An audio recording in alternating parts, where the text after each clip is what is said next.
Good evening, everybody, from Massimo Banzi and Benedetta. Benedetta. Wow. Good evening, Benedetta, from New York. Another week. Yeah. Although I am in Lugano, Switzerland, I put this background of Times Square, the place in New York where nobody should ever go. Not now, not ever. not even in a good day. Absolutely. Avoid at all costs.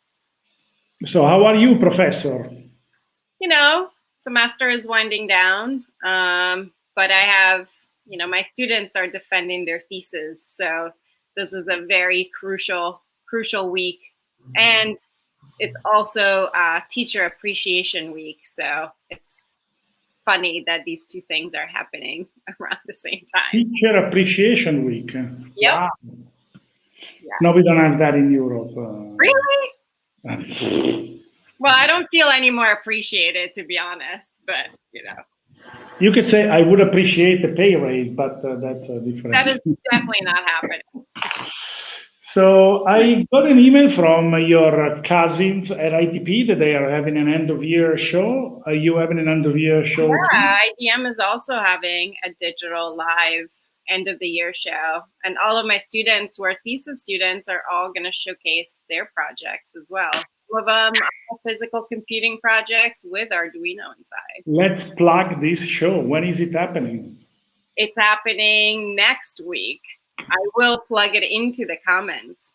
Yeah, plug it. Yeah. No, We're gonna have all sorts of really cool live events and performances, and also just a lot of really interesting work. Yeah, so the interesting thing is that tonight we have some great guests as usual, but it's interesting because I just mentioned the ITP, which is this school inside NYU, which is kind of a relative of the program where you teach, but that's where you, Benedetta, studied, and one of the guests today studied as well. Yep, and I taught there for many years as well.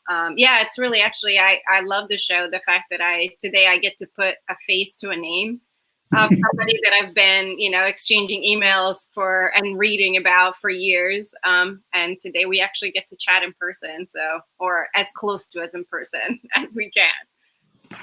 Cool. So tonight the guests are, first of all, we have Laura Balboa, who works at Arduino. She manages the design team.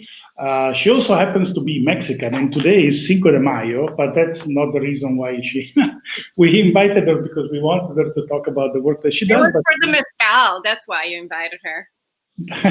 I wanted to see the mezcal with the scorpion inside, which she will show you exclusively in a few minutes. Then we brought our friend Ubi De Feo, who works also at Arduino, is the co-host of the Italian version of this show. He's going to do a demo of some of the features of the Arduino IoT Cloud, which is pretty cool. And then at the end, we have Evan Raskob, who is a artist, live coder, interaction designer, a bunch of things. He does a lot of cool projects. He even plans to do a small live demo, which is obviously the thing that tends to, the gates of hell open and all the demons come out when you do a live demo. So brave. 2 live demos in one session. What could possibly go wrong? I don't know.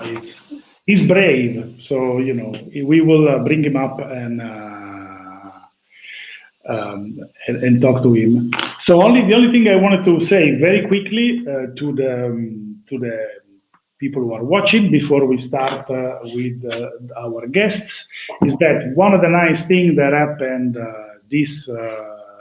actually a few hours ago is that Arduino released version 0.06, I guess, some very, very small number, but it's the new release of the Pro IDE. So the Pro IDE now it's maturing, it's improving. I think I even have a URL where you can actually go and download it if you want. So it's essentially the new direction of the Arduino IDE. It includes also a debugger, so a step-by-step debugger. So for example, if you have an Arduino Zero like this one has a debugger on board. So you just connect the USB cable and you can run code, go through the code. You can do amazing things. It's got light and dark theme. It's got a theme that looks like the standard Arduino IDE. You click a button, it becomes something that looks a lot like Visual Studio Code. A lot of features. And this particular version, the team introduced the ability to install support for boards that are not official Arduino board, but third party. So if you have an ESP32 or something, you can now add it to the Pro IDE.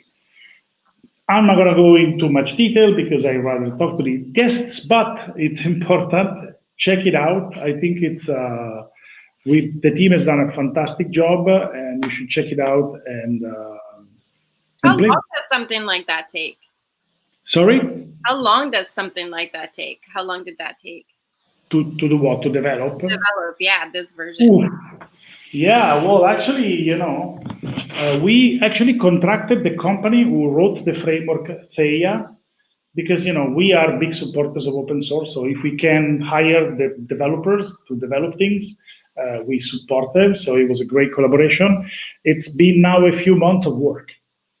And still we're not there. In fact, one of the things that is missing to the Pro IDE is the magic touch of our design team. And who better to talk about this than the person who manages that team? Laura. Hello. Hola. Hola. All right. So happy Cinco de Mayo. Yeah, it's funny because actually, only in Puebla, in Mexico, it's where it's celebrated. So it's mostly like a U.S. Celebration that it's quite popular among the Mexican American communities. So, but I'm happy to celebrate.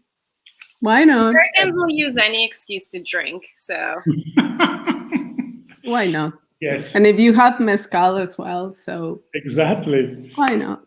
And but you are not in Mexico right now. No. It's funny because I am in Sweden. I am in Sweden, in the very south of Sweden, in Malmö. So cool. Very far away from Mexico now. Well, you are now super integrated. I remember once I saw you call a taxi in Swedish. So that was, Yeah, my Swedish is still not super good, but I can speak it sort of fluently, I would say. It's difficult. It's very different from Spanish, so.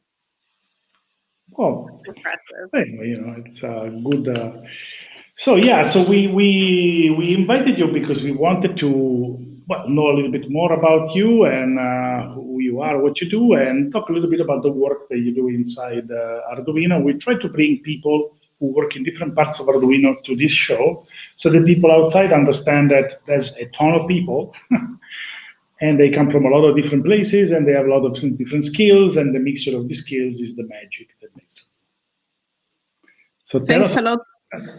Yeah, thanks a lot for the invitation. I prepared some slides, so feel free to just give me a hint if I'm because I could talk about this forever. There's a lot of information about what we do.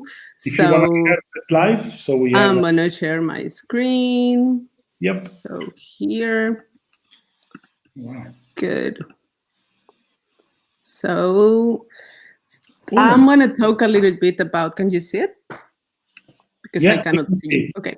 I'm going to talk a little bit about my background, and then I'm going to link it to what we do in the design team in Arduino. So I've been intersecting these two practices, design and art, for a while, maybe 20 years or so.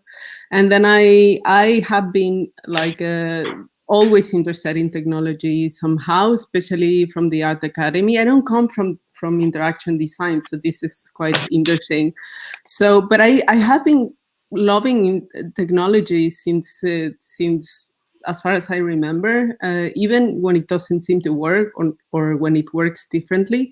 So these are all this is a web robot that I think it was developed by Microsoft or something. It's just guessing someone's age by facial recognition and some machine learning.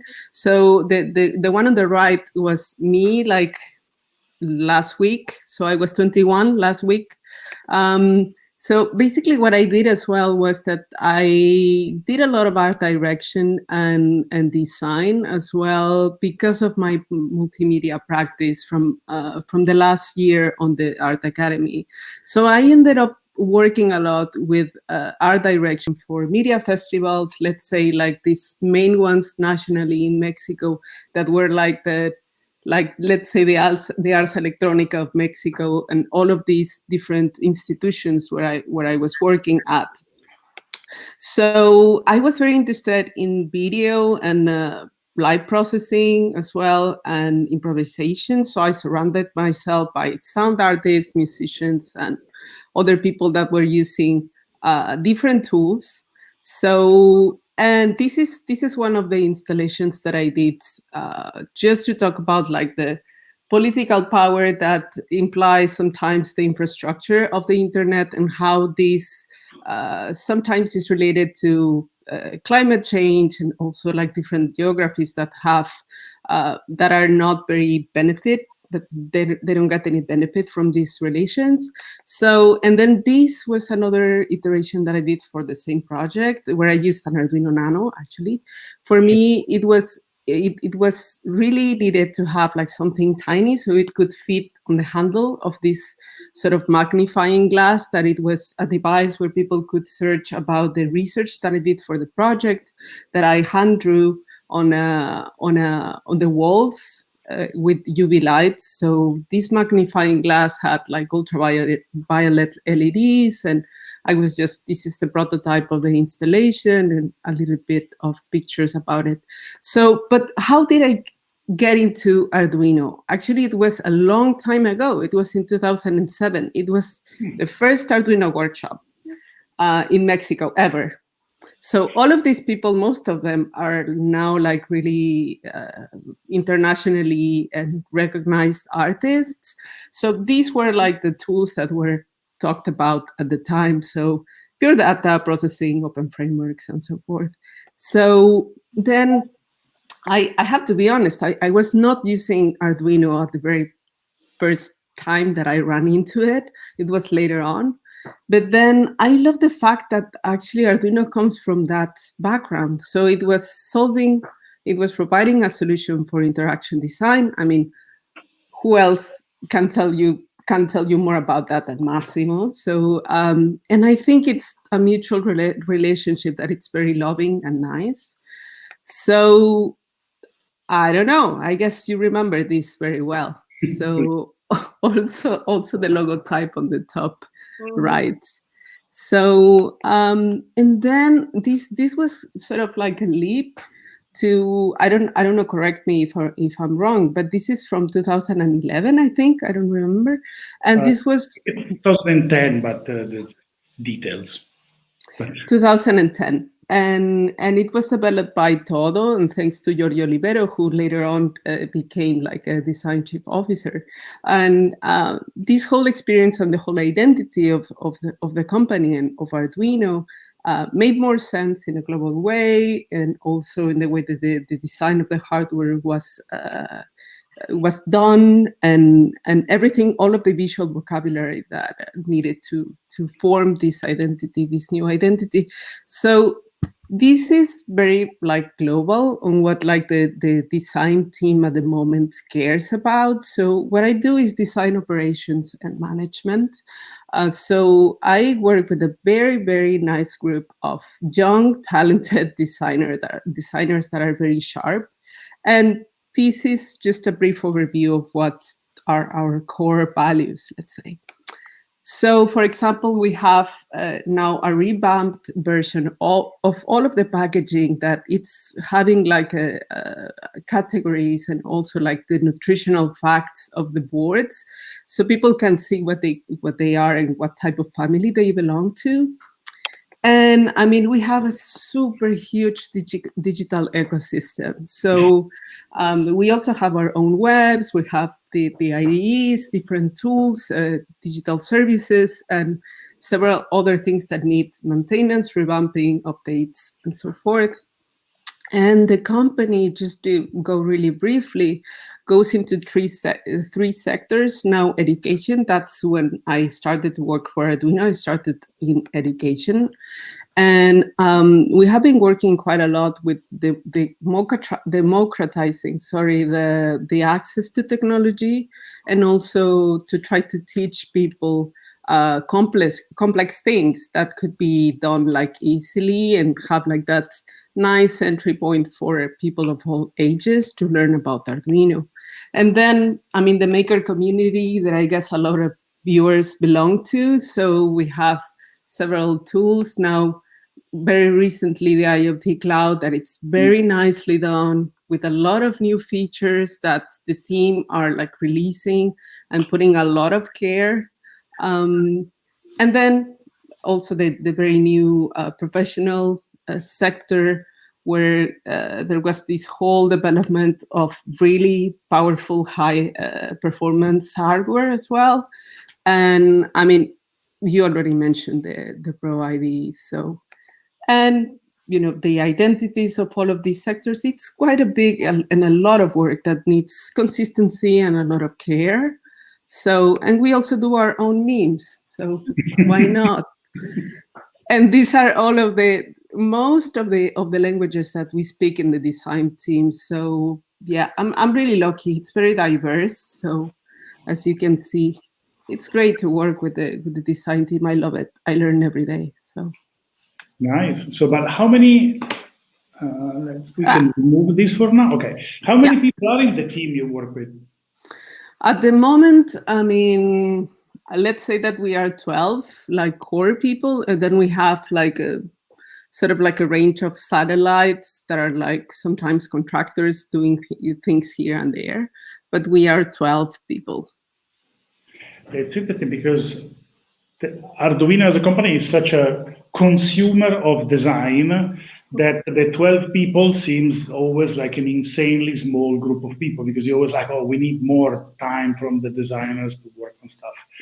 So 12 seems like a big number, but when you want to apply it to everything that you do, there are actually not that many people.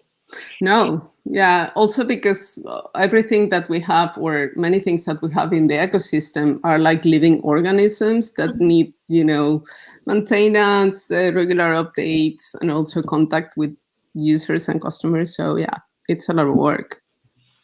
And all the new stuff. So it's like not only like the old, you know, everything is constantly evolving, but you're always coming up with new ideas and new products. The product thing is amazing. I was looking at it really closely when I get the boards last week, and just been able to kind of look at it in one shot, knowing everything that you need to know about that piece of hardware is really, really valuable. Yeah, also because I mean, Arduino is a lot about innovation, so you can see that, and so we need to put a lot of energy as well on those launches and the development of new things that we offer. Yeah, for sure. Yeah, no, it's I also think one of the things that people don't realize that technically Arduino, it is a technology product, but as you mentioned at the beginning, it was born in a design context.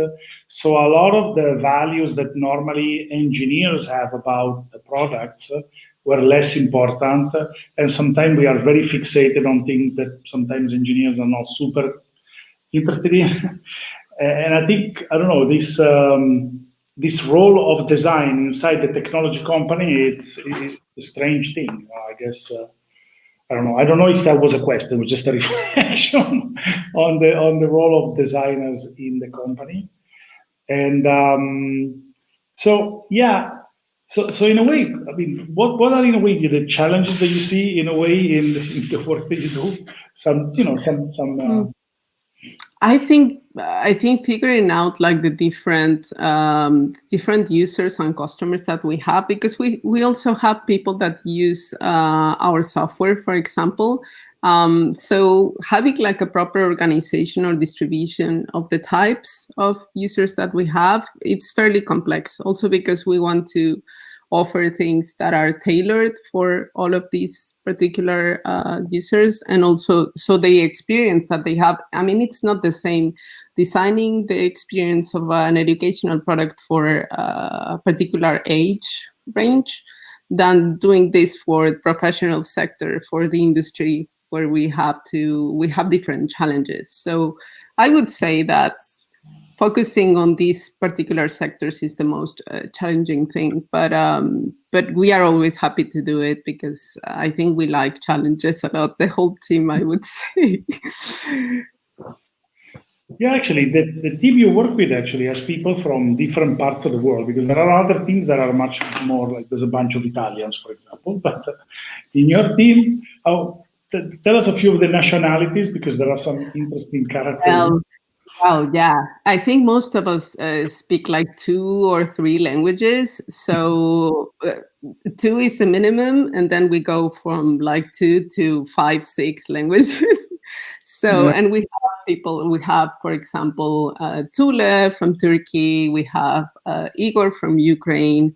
We have Julia, Gabriele, Martina are from Italy. Then Isabella is from Brazil. Then we have Gianni, also Italian, but living somewhere else. Then we have Sebastian from Switzerland. We have Fabio, also from Italy. Myself from Mexico. So I don't know if I'm missing someone. Sorry, I'm getting old. Even though it said that I was 16, I'm getting old. So because it was showing the age you have inside. Exactly. So sometimes totally I am 16, and some other times I'm just 70, just straight 70. So yeah. Yeah, it's a very diverse team, I would say. Mm-hmm, mm-hmm. So it's interesting that your background, you actually started off studying art. So you started off as an artist. Like Benedetta, totally. You also had your undergrad art.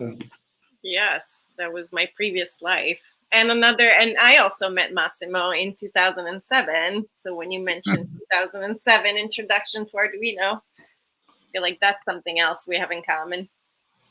Yeah, I mean, coming from art, it's also nice to see. I mean, I think now that I'm managing the design team as well, I see that I have that flexibility because I am a bit of an outsider, but then I learn a lot about methodologies and keep myself updated. So it's nice. Sometimes I miss the artsy life, but not much, I would say. Not much lately. It's nice to do some. So one of the reasons where I try to still do some teaching is the fact that you get to work with the students and sometimes do a little bit of an artsy project, a little bit of a more. So things you cannot really do inside Arduino, you get to do them. Yeah, exactly. Now I'm doing like some research on my own with like the communities of like women doing electronic music and sound art. So in Mexico, especially. So it's just like a personal project, but yeah. Yeah, no, in fact, my next question was about your personal project. So keep telling us. So yeah, this is what I'm doing. I started to do like these very low-key podcasts and investigating a lot about, for example, the algo rave scene that is like live coding using like Super Collider and tidal cycles. So there are like many women that are doing great stuff in there, or also like electroacoustic composition or like electronic music as well. People that are like intersecting between science and sound production. So yeah, I can just name drop many like Leslie Garcia, Malitzin Cortez. So I'm doing this investigation because I think nobody's doing it now at the moment, and Mexico is an interesting place where these things are happening, and I don't know if people are noticing about this whole like blooming scene. So yeah. Yeah, no, that's super interesting. Also because as a side note, I guess Laura and Benedetta, you should probably work at some point on something that to explain the role of women in electronic music, because there's a lot of these pioneers that did amazing work, but normally they are sometimes a bit forgotten. No? I know about Delia Derbyshire, Daphne Oram, yeah, and a bunch of other people, and then a lot of people don't know about this. And I have to say that the community of people doing electronic music was one of the groups of people that propelled Arduino at the beginning, because they started to play around with the technology. And for example, this thing called Firmata, which is now a very popular protocol for people doing work with Arduino, started off in the pure data community as a way to interface sensors to pure data. So okay, well, let's see if there are some questions. So somebody's commenting on your color-coded bookshelf. Sorry. Yeah, very design OCD, as I always say. Look, yeah. Designers. I like reading a lot, and I like colors. So. Yeah, no, it's good that people are noticing. Yeah, nice. Thank you. So there was somebody was asking a question in Italian about this is probably like a generic question for Arduino, but the interaction between Arduino and Scratch and Arduino and Tinkercad. So I cannot reveal too much, but there is something coming. Ubi De Feo in the background is pointing at me with his fingers. Not saying anything. I'm just saying that you should expect at some point some interesting news about Arduino and Scratch. Yes. But it is, that's the only thing we're going to say tonight. Otherwise, I get told off by the boss. Maybe the CEO is online right now, so I have to be careful. CEO of Arduino, if you are in the chat, say hi so that we know that you're there. Okay, if there are other questions, otherwise... Find out where to find more about her previous projects. Yeah, is there a place where people can look up the work that you have done? Well, I just have the usual, I will update my website soon kind of thing. That's been my line for 20 years, so don't feel bad. So, I mean, I concluded with a friend that whenever you have that, it's because you're busy doing something else. So maybe that's a good sign. I don't know. So it's laurabalboa.com, but then you can find links in there for like the other projects, like the podcast and some other like, I don't know, social media handles if you want to check it out. But yes, I don't have a portfolio in there. I'm sorry. It's fine. Yeah, no, totally. And, podcast is very contemporary. It's very today. Doing a podcast is very modern. No? People love podcasts right now. And it's kind of difficult, I would say. I don't know. It's difficult to speak fluently and well all the time. I don't know.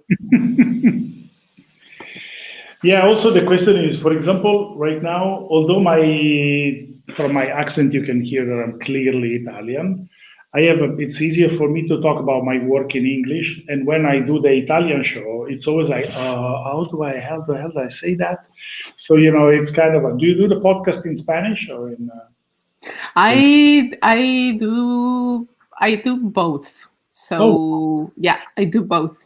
So I try to, obviously it's easier to do it in Spanish, but yeah, I am doing both at the moment. You should have seen in the Italian show, Benedetta was invited in one of the first episodes to talk about her work in Italian, and she was suffering. I really so hard, and I must have used like at least 40 or 50 English words just for no reason other than the fact that I couldn't think of the Italian equivalent.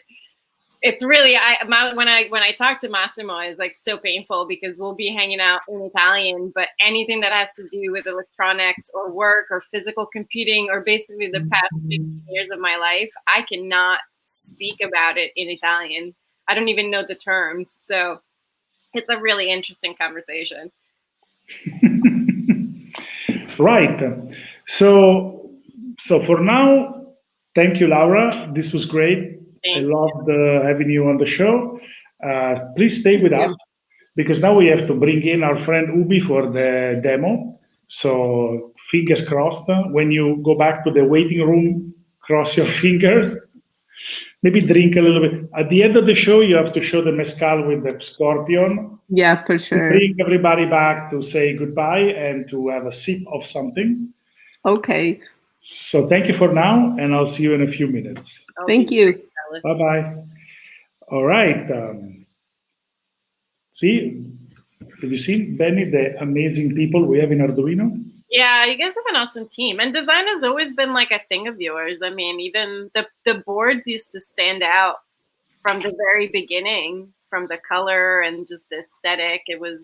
Well, the first board I designed was rectangular. And then David Quartier said, no, this shape is boring. And then he came up with the shape that you see now. And I remember the guy that was making the PCB would say, why is got this shape? It's like, because. So there's... because it's not rectangular, no?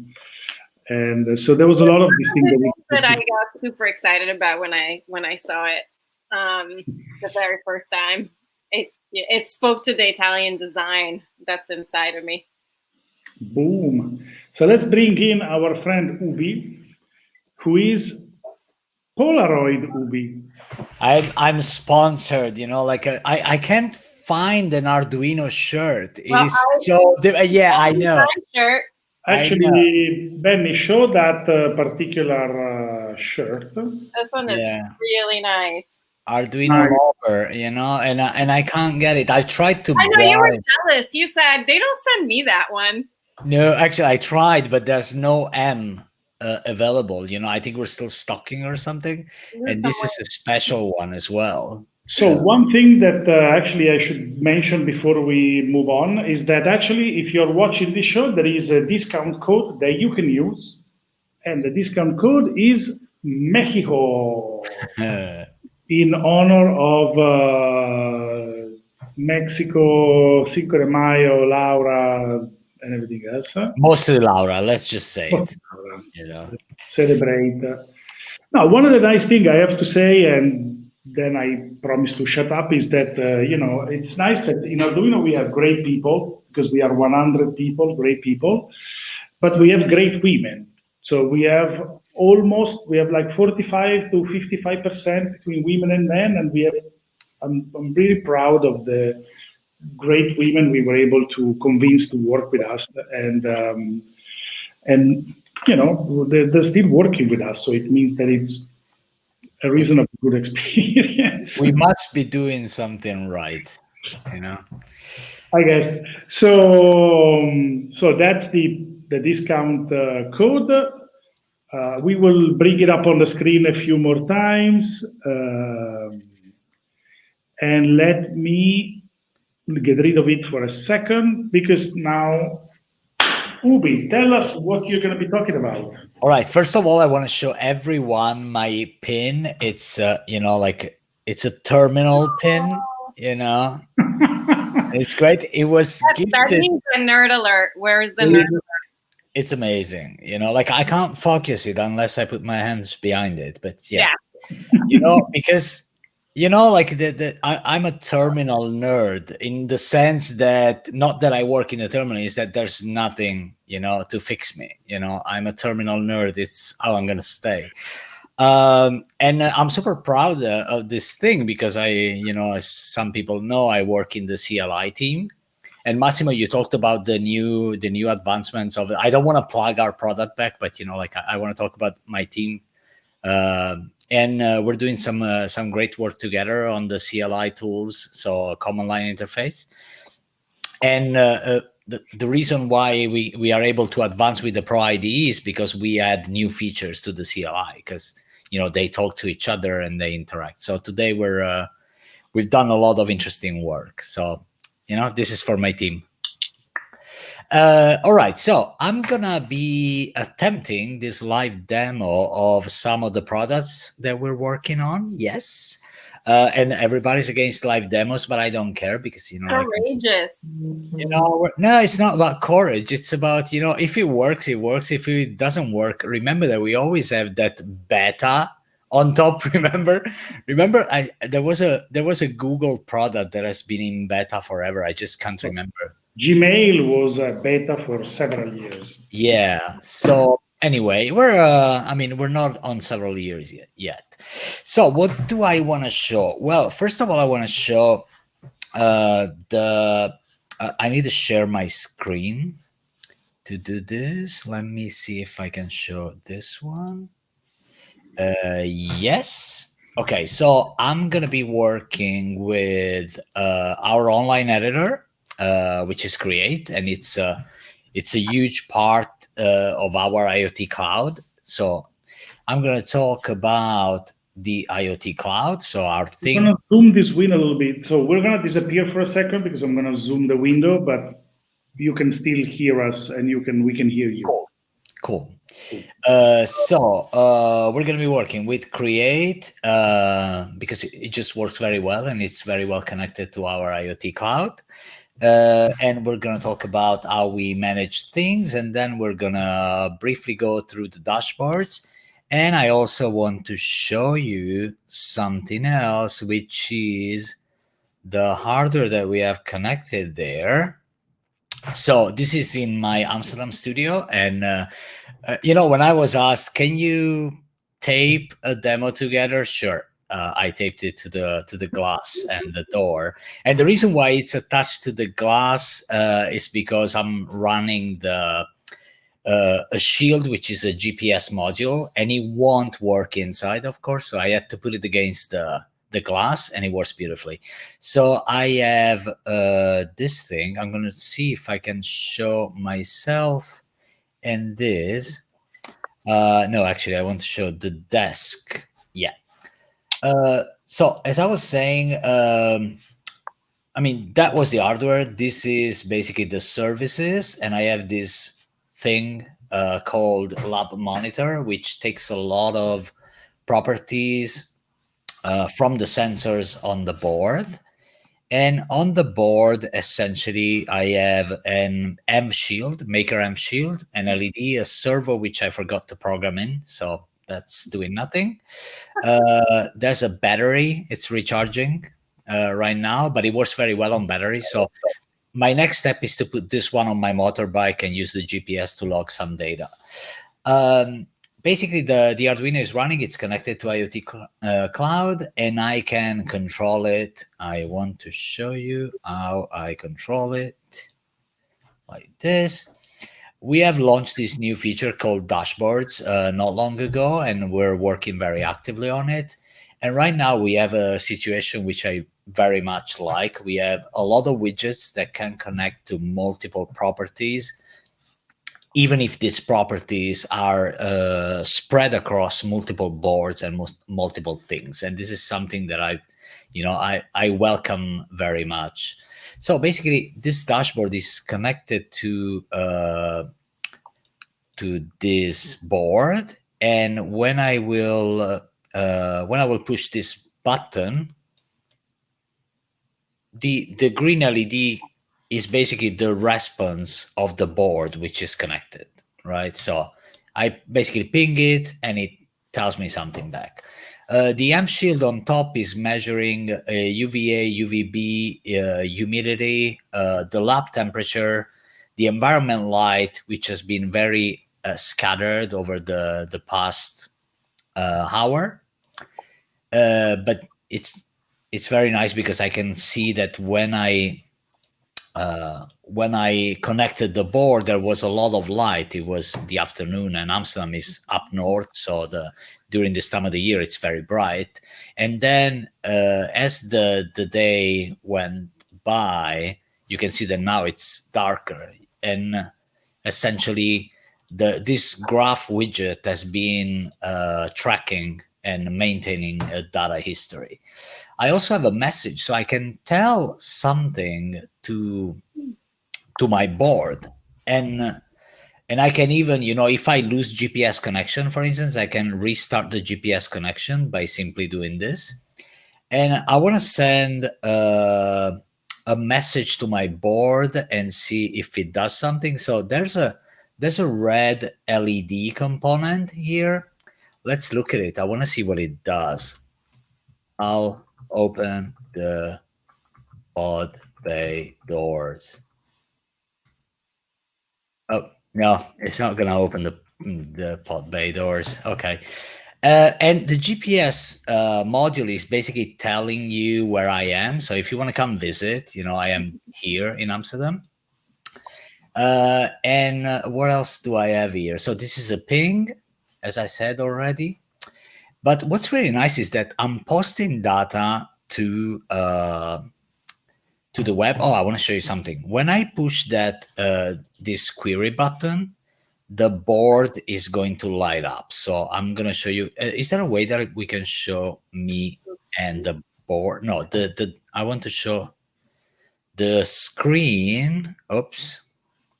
Yeah, the screen and the board. Okay, the board has a tiny LED. It's a vintage LED. It's a rectangular one.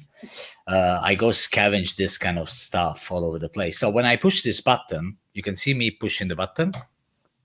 And the LED goes on. It's very small. I wonder if there's a way to put me next to it. No. Oh, yeah. Okay. I can disappear. Damn. Okay. How do I get to this? This is so cumbersome.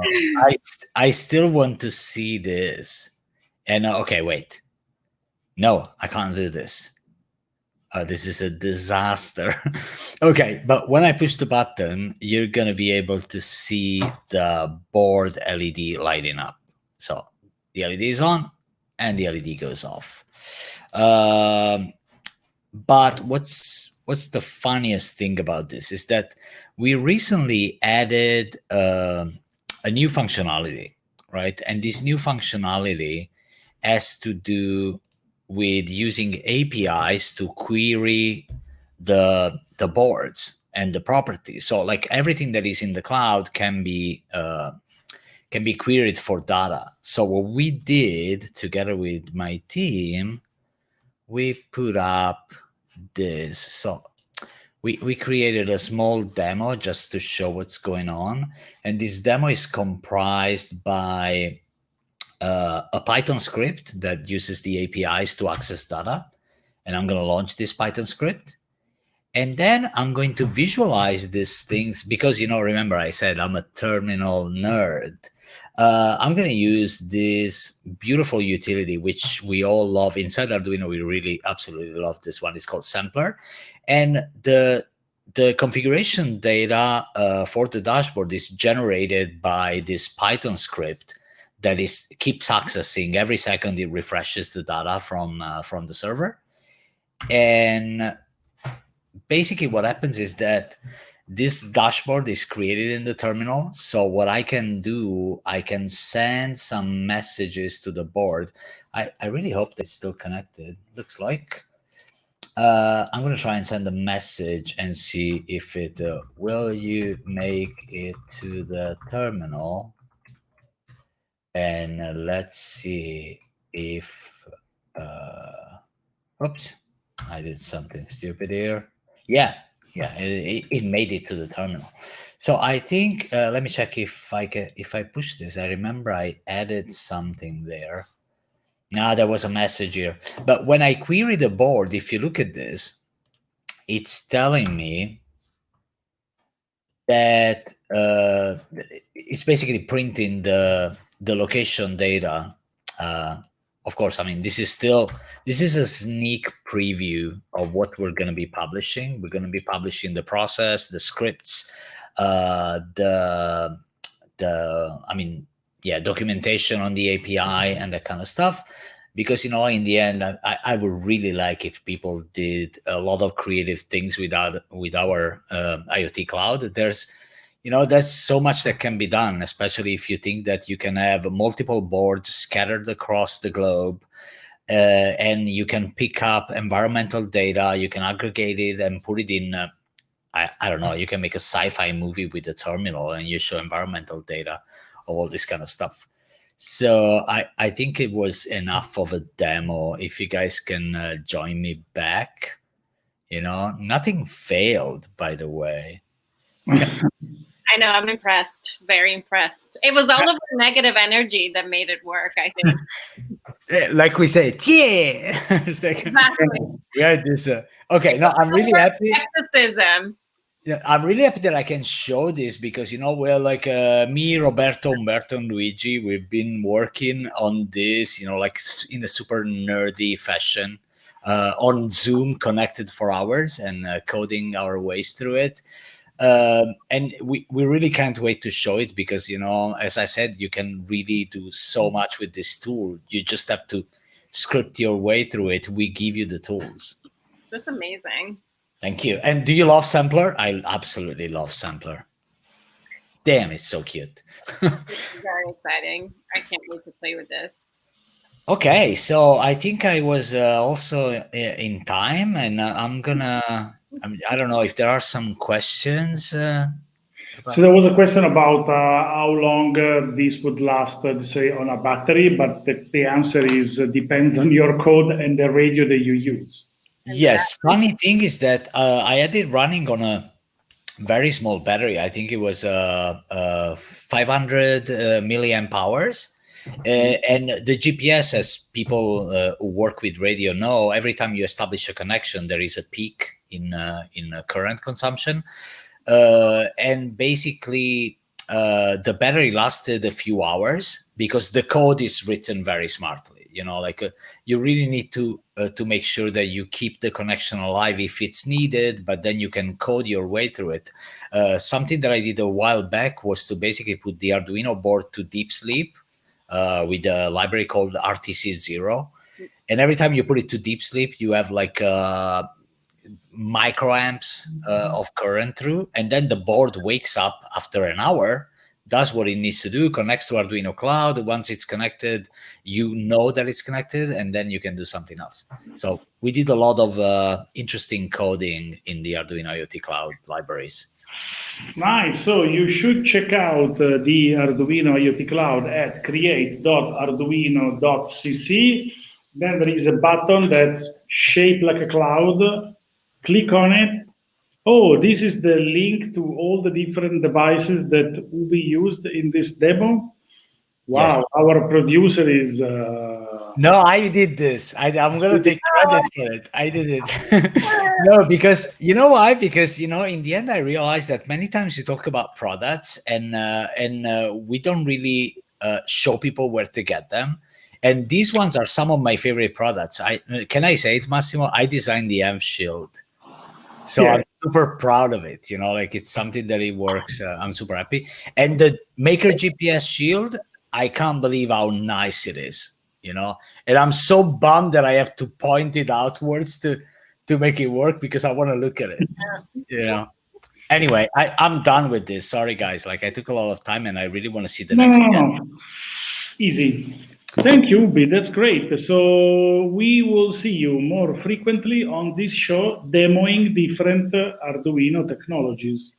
Thank you so much. I love the opportunity. Thank you. No, it's fine.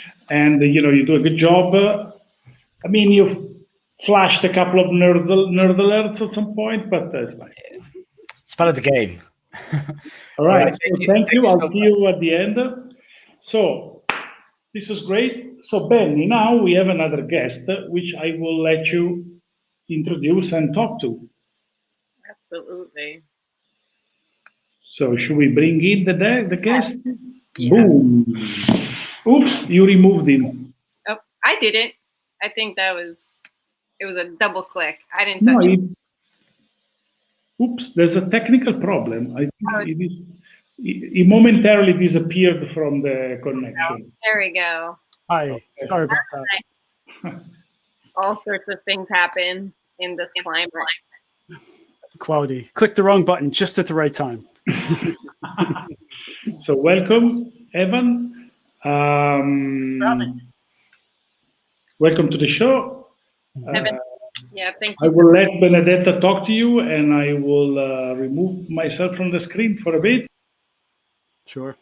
Evan, this is such a pleasure. As I mentioned before, we graduated from the same master's program at ITP at NYU. Different time frames, I think. But so we've been corresponding via email for a few years about different things on our internal alumni list, and more recently, we talked a little bit about PhD programs. Evan is an artist, performer, educator, doing lots of really cool research now in the UK. And so, yeah, if you want to just give us a little bit better introduction, you do so many things that I'll let you describe what it is that gets you excited these days. Sure, thanks, Benedetta. I do lots of things, but only some of them well, I guess. That's a lot. It's a few. Yeah, should I go to my screen share here? Sure. Yeah, if you have cool things to show us. Okay, let me go with this thing. This is where you watch me stare at the screen while I try and click on things. It's part of the, it's part of the process. Okay, can you see that okay? Yep. Okay, I feel very formal now. I made a little presentation because you guys gave me such a nice template, so I thought I'd run through some of it. I actually took this in ITP's sort of offshoot in Shanghai, IMA, where I got this lovely sculpture to wear around my neck. I went to ITP at NYU about in 2002 to 2004, I should say. I don't want to date myself, but it was a little bit ago. You can get 20 to 100 at the time, so nobody can write anything. Yeah, it was. I actually started doing this kind of stuff before Arduino existed, so that's how old I am. I remember the old days. You had to make your own Arduino style controller, and it was such a pleasure when Arduino came out. I gotta say, kids have it so easy these days. So yeah, I teach. I'm an artist. I do live coding, as we mentioned before. I lecture in physical computing these days at Goldsmiths, where I'm doing my PhD as well, part-time when I have some time. And I thought I'd just show a couple things. We use a ton of different products, and we use a lot of Arduino and microcontrollers. And there I am, very busy with a whole bunch of our students on our MFA program. We do a computational arts MFA, and we get deeply dirty with all the different technology. It's a fun hands-on thing. The other thing I like to do is 3D printing, and I never really thought they would come together. But I used to make all these kind of really interesting shapes. I was really into visualizing or sculpturalizing data. Some of these forms here on the right are actually the sounds of bats. I got very friendly with people who record bat calls. And so I made these sort of bat sound sculptures. And then to be out of order, going back to my other slide, I'm slightly out of order my slides. I also wanted to show one thing that we do at Goldsmiths because the theme is Arduino here, and this is one of our students who's now my TA in physical computing, Avi Rutanen, and she did some amazing work building these kind of uncannily cute robots. And you could see a very thorough design process she used to create these walking spider robots, which were supposed to be cute, but yet very unsettling at the same time. And I think you can agree by this last one on the right that she definitely got to that point. So I thought I'd talk today about what I'm doing, which is live coding for 3D printers. So I'm not sure if a lot of people know, but live coding is typing in code for performance or exploration or whatever.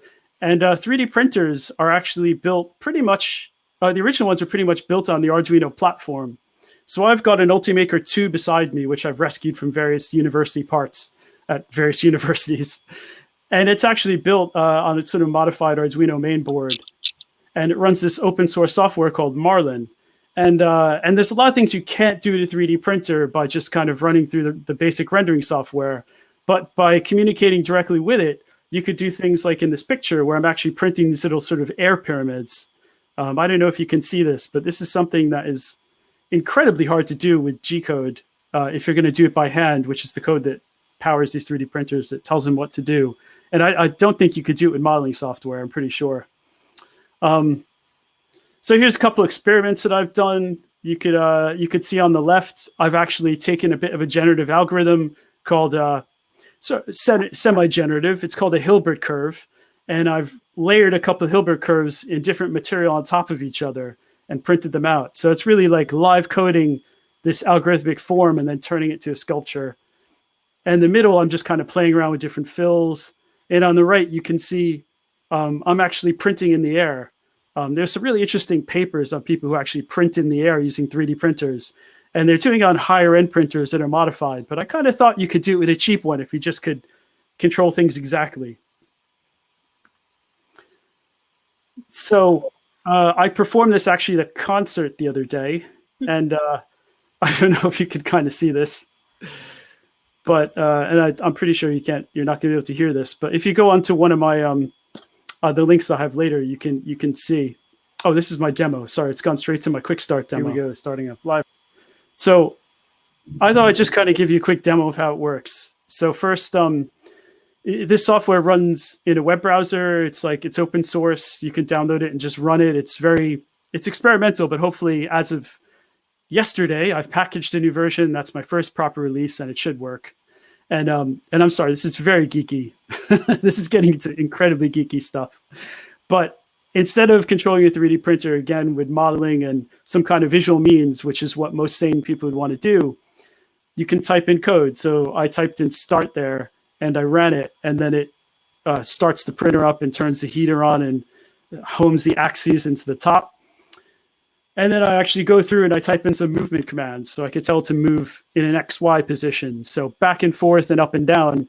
And then immediately when you execute those lines of code, it actually does it. So it's sort of like having a really crappy robot at your disposal that you communicate with in a very roundabout and nerdy way. I guess that's maybe the best way to describe that. So if you do want to get a copy of it, there's a link right there. It's on GitHub and it's open source. If you do use it, give me a shout. I'd love to know because I'm doing some user testing for my PhD on that. There's some video on the website, and there's my Twitter, which is basically how to get in touch with me. So if you're interested, there's all that fun stuff. This is okay. Awesome. What do you think? Should I try and give a live demo? Do we have time, or? Why not? It's a live demo kind of day. So. All right, let's give it a shot. Oh, okay. Sorry. You could see the printer, hopefully. Oops. Oh, this is gonna be tricky. Okay. Typing and. So what I'm going to do is on the left here is where I type, and this is just running in my web browser. And so I'm going to tell it to go back and forth. So I'm going to run this code which says distance 50, speed 20, turn 180, go. So it basically moves 50 millimeters at a slow speed and then turns around again.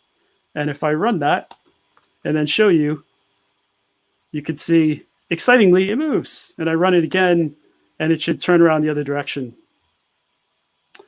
And if I say go 1, okay, 1 tells it to extrude some plastic. So now it should actually draw a plastic line. And it might be a kind of blobby one because it's kind of been sitting on that for a while. Been warming up for some time. Yeah, 3D printers drip. That's what you find out quite a lot. So yeah, I think it just rode over the top of that as well. Yeah. And I'll make it move up. And I'll make it maybe go back and forth again. Maybe I'll do something more fun with the rotation. I really don't think I ever put together live coding and 3D printing as a thought even. So a lot of people said it was crazy, but what did they know? It's taking live coding to a whole other dimension. I do use it to play gigs because, as you know, motors make sound. And if you might have gone on YouTube and heard people play like Star Wars's Imperial March on a 3D printer. So there's actually musical capability, which I'm not going to really demo now. But if you're interested, check out one of my very long videos, and you could see some of that. This is amazing. There we go. It's amazing and slow. as you find it. How is this part of your PhD, if I can ask you? Good question.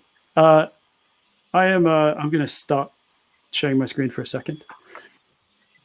Yeah, I was looking at I was trying to do something very strange and very interesting. And I think part of doing research is not to kind of do stuff that's in the wheelhouse of what everyone else does. I mean, I've done a lot of projects over the years and I've taught for like 15 odd years. So I thought I'd just do something really, I picked two things I thought would never go together and try and mash them together. And surprisingly, 3D printers, the big problem with them in some ways is that they really remove you from making hands-on.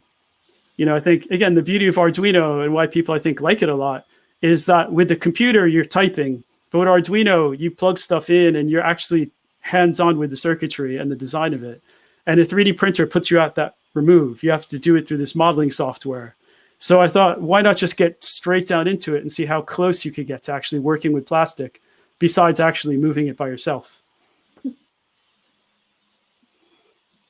Yeah, so there was a question about, do you also do music with your 3D printer? Yeah, I mean, it has you could type in MIDI notes and you can play tunes. There is that aspect of it. But I'm a bit worried to do that now on the live stream. I have to set up the microphones, and that can take a few minutes. No, it's fine, but I guess so people can go and download this tool and they can try it themselves. Yeah, absolutely. I mean, there's not that many people crazy enough to do it, but there are some. And I'm definitely interested in having more people try it. So, if you have a modern-based printer. You just announced it recently, right? Didn't you just launch a new version? Yeah, I finally launched a working version, as I found. I've been doing this for about 1.5 to 2 years. And actually, about 1.5 years ago, I kind of debuted it at the Open Source Hardware Conference in Boston, in the United States. And I've done workshops in New York and Brooklyn and around London. And actually at the Live Coding Conference I did it in Mexico as well, when we had the Live Coding Conference in Mexico. So I've done it in a few places, but this now it's actually properly working. It was a bit tricky to use before. Wow, that's interesting. That's very cool. It's somebody saying to boldly go where no one has gone before. Yes, the quote Star Wars. Yeah. Yeah. And no, this is also interesting. And so the tool that you show, what language did you use to write that? Part of it is written in Python. Okay. Because the original Ultimaker, what was it? I think Cura, their software, was open source and it was written in Python. So the server's in Python, and then the front end is basically written all in JavaScript.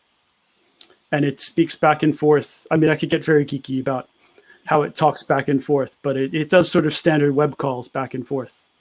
So the nice thing is you can actually live code the browser itself and the editor, because you can live code the JavaScript as you're working with it, which is fun, but not maybe something I recommend. Wow. Yeah, because I remember you did a lot of work with processing, right? I mean, a lot of your previous work was processing and... Yeah, I've used, I teach in almost everything these days. Open frameworks, processing, pure C++. We do a lot of P5.js. I really like the web, though. I find it's very responsive, and I do like Python. I find it's a really nice way to talk to microcontrollers. Mm-hmm. Yeah, actually, Arduino announced that we are releasing at some point support for MicroPython on some of our products. So that's going to be, we're going to send you something so you can be a beta tester. Oh, that'd be lovely. I'm a big fan of MicroPython. I've been waiting a while for it to really become mature, and it seems to be really catching up there. It's getting there. Yeah, I think some of the work that team is doing right now is that Arduino has a gazillion of libraries and to talk to all the different sensors. So they're trying to figure out ways where you can automatically transform an Arduino library into some MicroPython code, so you don't have to we'll send you something so you can play with it. Yeah, sure. More toys are good. I was going to show you. I have, speaking of toys, I've got a whole box of Arduino next to me. Nice. So much stuff here. Wow. Very cool. And but you do your PhD at Goldsmiths as well, where you teach, or somewhere else? Yeah, I actually started before when I was at the RCA. All right. Just teaching design. It may seem strange to be this geeky, but I used to teach actual product design for quite a few years. Yeah, the RCA, it's interesting because I remember when I started teaching physical computing in Europe, most of the relevant people were at the RCA. So it was interesting. Wow, cool. So thank you very much. There's a question. Do you prefer Python or C++? Oh, that's like asking, what's your favorite child? You know, you can't really. I can answer that. Which do you prefer? No, I'm saying I can choose one of my children. Oh, yeah. Don't say this in English. They understand English. They know. But yeah, it's interesting because I guess they're two different languages, so they're not overlapping. Different. Yeah. I mean, C++ is fun, but it's got lots of scary punctuation. And I teach a lot of first-year MFA students who come from fine art or choreography or something else. And learning pointers and learning weird kind of brackets and things like that is, I mean, it's hard at the best of times. Yeah. Managing memory allocation is always super tricky. Wow. Cool. So you showed a slide with all the links to your work, so that so an important part of this show is for people to plug their projects and links and where they are. So I guess people check out Evan's work and also the stuff he did in the past. It's a lot of very interesting work. And also, I guess now that I bought myself a 3D printer, I gotta try this thing. Yeah. I have a Perusa. So I gotta try the Perusa. Okay, so I think it's time for us to bring the other guests back into the stream so they can say good night to the world. Hello, guests. Thank you very much for coming to tonight's. Somebody is asking, did you guys not sleep? Why? Do we look like we didn't sleep? I think we do sleep. Sorry, guys. Like, who sleeps here? I don't. No, like, okay. Look, I go to bed around 1 a.m. when I'm lucky. At 6, my body wakes up, and at 6:05, my brain wakes up, and then there's no way I'm gonna sleep again. So, okay. Great work, by the way, Evan. Really, I recently upgraded my Ultimaker 2 to a 2+. So I want to see what's going on because since I have a CNC, I have a Shapeoko. I plug a lot of G code into the terminal, because you need to move it around and everything. And I even went as far as like literally cutting squares with commands. So it's fantastic. Let me try this. I wanted to show for the last time. Sorry, Evan, the picture is on your face. I wanted to show. Don't need the Arduino. It's not easy to digest. I was going for the shopping cart. There must be something. You can show them a skull, maybe also. Yeah, look at that.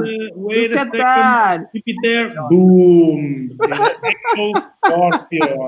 I don't want to say anything, but we're gonna have to deal with the animal rights people now. It died of natural causes. No, heart attack. I think it's sleeping. It's actually sleeping. It's actually getting the sleep that we should. Oh, it's the beauty sleep when you sleep in Moscow. Yeah. Okay. Scorpions are assholes, so okay. All right. Actually, I want to mention that I did forget 2 people from the design team. I just want to don't miss that opportunity. So Fabrizio, who was actually doing these wonderful stickers as well. So he does like several things on art direction and packaging and other really nice stuff.